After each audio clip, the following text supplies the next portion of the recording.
Class 9 तिमीहरूलाई आज म बोर्ड एक्जामको क्वेसनहरू आउँछ। बोर्ड एक्जाममा कस्तो प्रकारले क्वेसनहरू आउँछ, ग्रामर क्वेसनहरू कसरी दिएको हुन्छ त्यो विषयबारे तिमीहरूलाई बताउँदैछु म। र ग्रामरमा विषय यस्तो के छ भने पहिला निबन्ध आउँछ, निबन्धदेखि तिमीहरूको पत्र आउँछ। निबन्ध 250 वर्डमा लेख्नु आएको हुन्छ र पत्र तिमीहरूको 7 मार्क्सको हुन्छ। एउटा पत्र दुईटा चोइस हुन्छ, निबन्धमा पनि चोइस हुन्छ, यसमा पनि चोइस हुन्छ, जुनै पनि तिमीहरूले लेख्न सक्छ।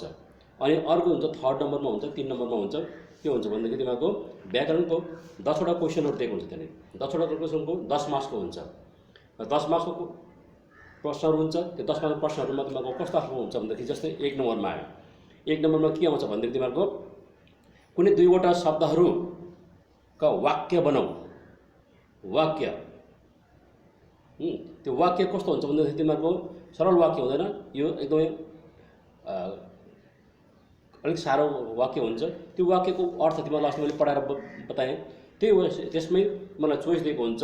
जस्तै अब टुप्पी बिक्नु, टुप्पी बिक्नु भनेर दिएको हुन्छ। अब टुप्पी बिक्नु भनेको कतिलाई थाहा हुन्छ, कतिलाई थाहा हुँदैन। पढेकोलाई थाहा भइहाल्छ, नपढेकोलाई थाहा हुँदैन। अब टुप्पी बिक्नु भनेको चाहिँ के छ भनेदेखि तिमीहरू कतिजना कस्तो छ भनेदेखि केयरलेस छ, कतिजना कस्तो छ भनेदेखि पढेर पनि त्यसले याद हुँदैन र सोध्दैन पनि, र उनीहरूलाई चाहिँ साह्रो पर्छ यो चाहिँ। टुप्पी बिक्नु भनेको चाहिँ के भन्दाखेरि चाहिँ कसैलाई ऋणमा डुब्नु।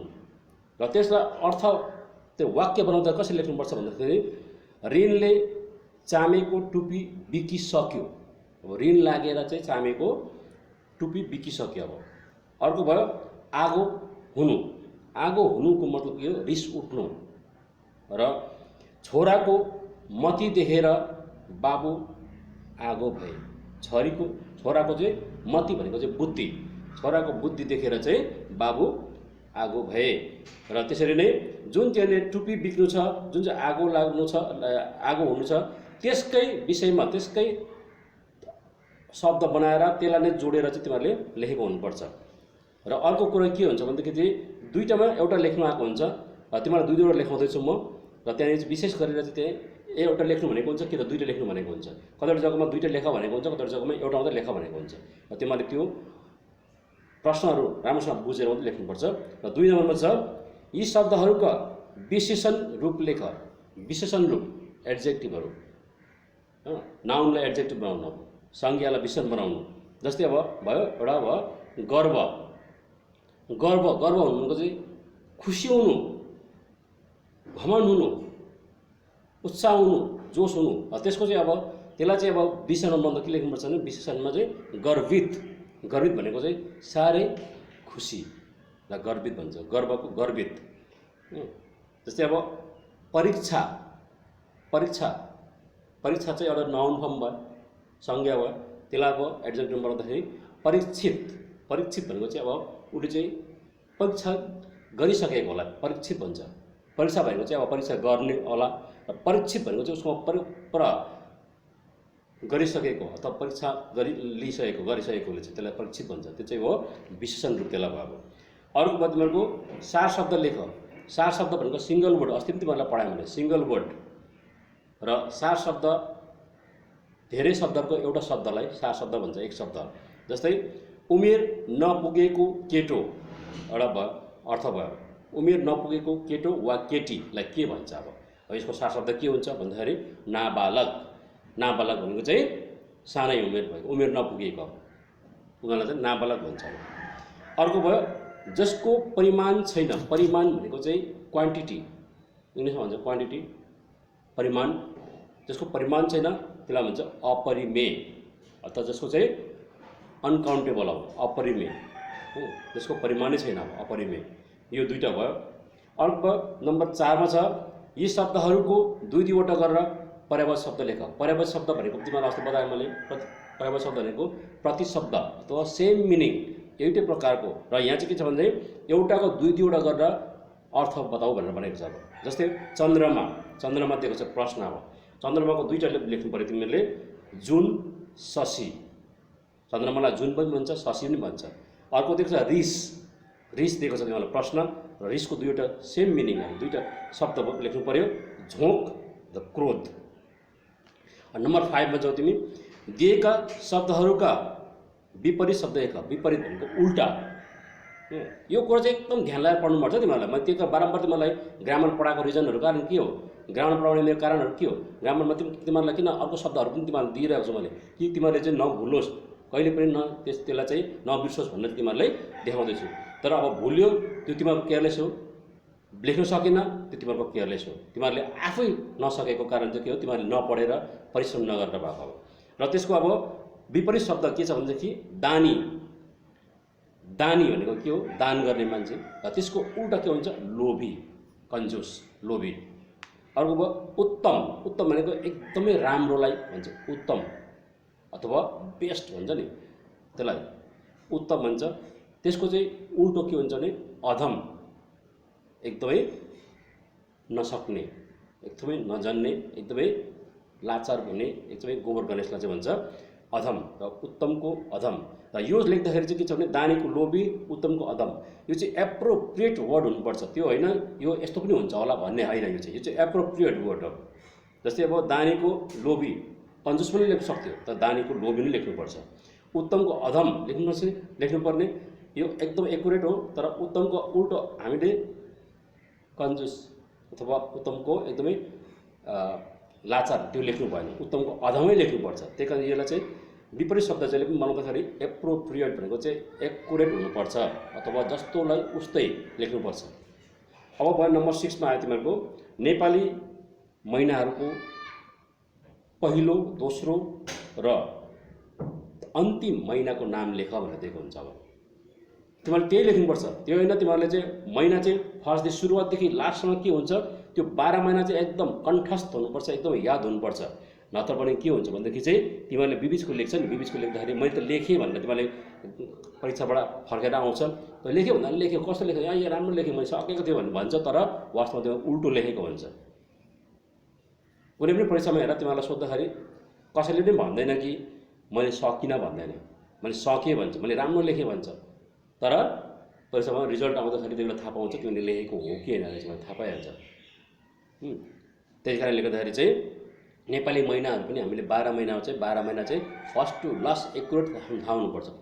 फर्स्टदेखि लास्टसम्म अथवा पहिलोदेखि अन्तिमसम्मको एकदम क्रमसँग अनुसार उहाँले लेख्न सक्नुपर्छ।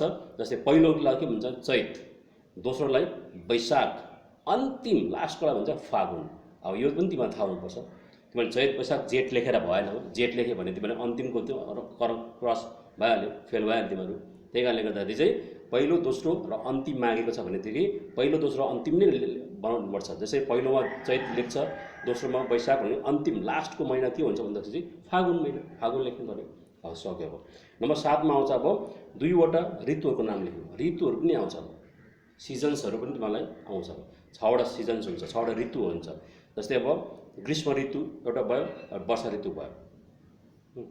ग्रीष्म ऋतु, वर्षा ऋतु, शिशिर ऋतु, हेमन्त ऋतु, वसन्त ऋतु र शरद ऋतु। यो चाहिँ 6वटा हुन्छ। यो 6वटा ऋतुहरूमा चाहिँ तिमीहरूलाई ग्रीष्म ऋतु र वर्षा ऋतु पहिलो र दोस्रो तिमीहरूले देखाइदिएको। मैले 2टा मात्रै लेख्नु भनेको छ, 2टा यसमा 2टा लेख्नु भनेको छ भने तिमीहरूले यो फर्स्टको र लास्टको लेख्नुपर्छ भन्दा हुँदैन हो। त्यो तिमीहरूले जहाँबाट लेख्दा पनि भयो, फर्स्टको लेख या सेकेन्डको लेख या थर्डको लेख या फोर्थको लेख, अब 2टा मात्रै माया छ, कुनै पनि लेख्नु भनेको छ, 2टा लेख्दा पनि हुन्छ। तर जहाँ चाहिँ अब पहिलो, दोस्रो, तेस्रो यहाँ लेख भन्नु भनेको छ भने त्यस्तै लेख्नुपर्छ। तर यहाँ ऋतुमा चाहिँ के भन्छ 2टा ऋतुको त नाम लेख्नु भनेको छ भनेदेखि 2टा ऋतु 6वटामा 2टा जुन चाहिँ लेख्दा पनि हुन्छ। अब नम्बर 8 मा आयो 2वटा वेदहरूको नाम, वेदशास्त्र जुन चाहिँ अब धार्मिक शास्त्रहरूको नाम पनि लेख्नु भनेको छ। जुन 4वटा वेदशास्त्र हुन्छ र त्यहाँदेखि 2वटा लेख्नु भनेको छ, त्यो चाहिँ ऋग्वेद, सामवेद। अब अर्को त्यो के छ, अर्थवेद, यजुर्वेद पनि छ। 4वटामा चाहिँ के हुन्छ, ऋग्वेद, सामवेद, अर्थवेद, यजुर्वेद। तर 2टामा तिमीहरूले 4वटामा 2टा जुनै लेख्दा पनि हुन्छ। ऋग्वेद लेख्दा पनि भयो, अथवा अर्थवेद लेख्दा पनि भयो, सामवेद लेख्दा पनि भयो, यजुर्वेद लेख्दा पनि भयो। यो 2टा दिएको छु मैले। अब 9 मा हेर लिङ्ग परिवर्तन गर। लिङ्ग परिवर्तन गर्दाखेरि के हुन्छ भने कहिलेकाहीँ त्यहाँनिर स्त्रीलिङ्ग दिएको हुन्छ, स्त्रीलिङ्गलाई हामीले पुल्लिङमा लेख्नुपर्छ। कति बेला पुल्लिङमा दिएको हुन्छ प्रश्न, त्यसलाई तिमीले उत्तर स्त्रीलिङ्गमा लेख्नुपर्छ। जस्तै मैले तिमीलाई दिएको छु पुल्लिङको, जस्तै माता भयो, माता दिएको छ भने के भयो, स्त्रीलिङ्ग भयो। स्त्रीलिङ्गमा पुल्लिङ बनाउँदा पिता भयो। कवि, कवि के भयो, कवि पुल्लिङ्ग भयो, पहिला स्त्रीले लेख्दाखेरि कवियत्री भयो, जसले कविता लेख्छ केटा मान्छे छ भने कवि भयो, केटी मान्छे छ भने अब कवियत्री भयो। त्यस्तो प्रकारले त्यो लिङ्ग चाहिँ तिमीहरूले आफूले बुझेर लेख्नुपर्छ। र त्यो भयो। अब नम्बर 10 मा 10 मा मैले तिमीलाई 10 वटा बताएको थिएँ। 10 वटा मध्येमा लास्टको 10 मार्क्समा चाहिँ के हुन्छ भने नेपालीमा अनुवाद गर भनेको हुन्छ। नेपालीमा अनुवाद गर, ट्रान्सलेट इन्टु नेपाली भनेको हुन्छ। इङ्ग्लिसमा दिएको हुन्छ, त्यसलाई नेपालीमा लेख्नुपर्छ। जस्तै एउटा भयो, अब India is a democratic country.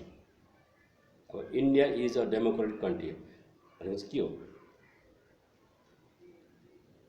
Bharat देश एउटा सार्वभौमिक देश हो, अथवा भारत एउटा सार्वभौमिक देश हो। सार्वभौमिक भनेको चाहिँ के हो? डेमोक्रेटिक हुनु, अथवा सबैको अब के हुनु? हस्तक्षेप चल्नु, स्वतन्त्र रहनु, डेमोक्रेटिक। त्यसलाई लेख्दाखेरि भारत एउटा स्वतन्त्र देश भन्दा पनि लेख्दा हुन्छ र भारत एउटा सार्वभौमिक देश भन्दा पनि हुन्छ। र यसरी नै के हुन्छ? 10 वटा हुन्छ, 10 वटाको क्वेसनको 10 मार्क्स हुन्छ। एकुरेट तिमीले लेख्न सकेको छ भने 10 मार्क्स तिमीलाई आइहाल्छ। निबन्धबाट तिमीहरूको कति निबन्धमा 20 मार्क्सको हुन्छ। 20 मार्क्समा तिमीहरूले अब 12-15 ल्यायो भने पनि भइहाल्छ। अर्को भयो तिमीहरूको के अरे पत्र लेख। पत्र लेखाउनु 2टा हुन्छ, 2टामा एउटा चोइस। तिमीहरूलाई म बारम्बार सिकाउँदैछु, बताउँदैछु पनि, अझै पनि तिमीहरूलाई बताउँछु म। र यो कुरोहरू तिमीहरूले के छ भने एउटा लेख्यो भने 7 मार्क्समा 5 मार्क्स पायो भने भइगयो। र त्यही कारणले चाहिँ ग्रामरमा चाहिँ के हुन्छ भने ग्रामरमा जसरी जसले पढेको छ त्यसमा चाहिँ ग्रामरमा मार्क्स काटिँदैन। जस्तो तिमीले लेखेको छ त्यस्तै मार्क्स पाउँछ ग्रामरमा चाहिँ। तर अरू कथा कविताहरूमा चाहिँ तिमीहरूले के छ भने कतिले मनले लागेको हुन्छ, कतै के गरेको हुन्छ। विशेष तिमीहरूलाई निबन्ध लेख्दाखेरि चाहिँ निबन्धमा चाहिँ पुरा ध्यान दिनुपर्छ। निबन्धमा के हुन्छ भने एउटै कुरा दोहोऱ्याएर लेख्नु हुँदैन। निबन्धमा एकदम ठिक उत्तर लेख्नु पर्यो, फेरि मान्छेले बुझ्ने, मान्छेलाई राम्रो हुने। निबन्धको एउटा नियम छ, नियम अनुसार लेखेको छ भने त्यसको उत्तर पाउँछ। त्यही कारणले आएर तिमीलाई यो तिमीलाई बताएको यो 9 मा पनि 10 मा पनि यसरी नै आउँछ। त्यही कारण 9 देखि तिमीलाई सुरुवात गर्दैछु। 9 र 10 मा सेम यस्तै प्रकारको प्रश्नहरू आउँछ। यसरी नै तिमीहरूले एक्जाममा गर्नु पाउँछ। र बोर्ड एक्जामको प्याटर्नहरू नै यही हो। र आज यति म तिमीहरूलाई यो जुन चाहिँ 10 वटा क्वेसनहरू दिएको छु, 10 वटा क्वेसन तिमीहरूलाई म लेखेर पठाइदिन्छु, कपी गरेर राख्नु। आज यति नै।